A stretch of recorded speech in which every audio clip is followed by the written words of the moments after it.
AC service করাবেন, কোন সার্ভিসটা করালে আপনার এসি ভালো থাকবে কি করে জানবেন? দেখুন, এসি সার্ভিসের 10 রকমের ভেরিয়েন্ট আছে প্রায়। আজ যে সার্ভিসটা আমরা দেখাবো এটা সমস্ত স্পেয়ারগুলো পার্ট করে খুলে তারপর আমরা সার্ভিস করবো। যদি আপনার এসির বয়স 5 বছর বা তার বেশি হয়, এই সার্ভিসটা অবশ্যই করিয়ে দেখবেন। এসির ফিরে পাবে তার নতুন জীবন এবং ইলেকট্রিক বিল আপনার চিন্তা থেকেও অনেক কম আসবে।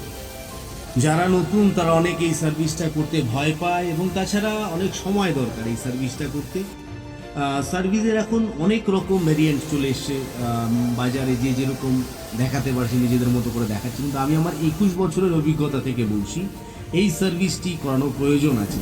যদি এসির বয়স 5 বছর বা তার অধিক হয়, সেক্ষেত্রে এসির থার্ড লেয়ারে নোংরা জমে যায়, তখন কিন্তু ওভারহোলিং বা পাম্প ডাউন সার্ভিস না করলে এসির পারফরমেন্স কখনোই 100% পাওয়া যায় না। সবচেয়ে বড় কথা, ক্যাপাসিটি কমে যায় এসি।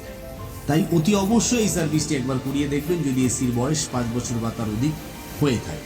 কিন্তু সব ক্ষেত্রেই যে এই সার্ভিসটা প্রয়োজন তাও কিন্তু নয়। যাদের এসির বয়স 1 বছর, 2 বছর, 3 বছর, তাদের ক্ষেত্রে এই সার্ভিসটা প্রয়োজন নেই।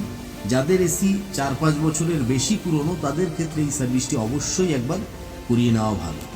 তবে যাদের বাড়ি কোনো মেইন রাস্তার পাশে বা কোনো হাই ড্রেনের পাশে, তাদের এই সার্ভিসটি কিন্তু প্রতি 1-2 বছর পর অবশ্যই করা প্রয়োজন। আরও বিশদ জানতে অবশ্যই আমাদের ফোন করবেন এবং A1 সার্ভিস কলকাতার পেজটিকে লাইক, শেয়ার এবং কমেন্টের মাধ্যমে আপনাদের মতামত অবশ্যই জানাবেন। যে সকল ভাইয়েরা নতুন এসি সার্ভিস করছেন তারা হয়তো অনেকেই এই সার্ভিসগুলো জানেন না। আস্তে আস্তে দেখুন, সময় নিন, অনেক কিছু জানতে পারবেন। এসি কাজ এতটাও সোজা নয়, বা অনেকে অনেক রকম বলে, কিছু মুখস্থ বিদ্যায় লোক 1-1.5 মাস ট্রেনিং নিয়ে অনেক কিছুই বলে। তাদেরকে বলবো সময় নিন, অনেক কিছু জানতে পারবেন। সার্ভিস বা রিপেয়ারিংয়ের শেখার কোনো শেষ থাকে না। আমরা এখনও শিখছি, বলবো 21 বছর হয়েছে, এখনও আমরা নতুন নতুন অনেক প্রবলেম পাই যেগুলো আমাদের সত্যি শেখায়।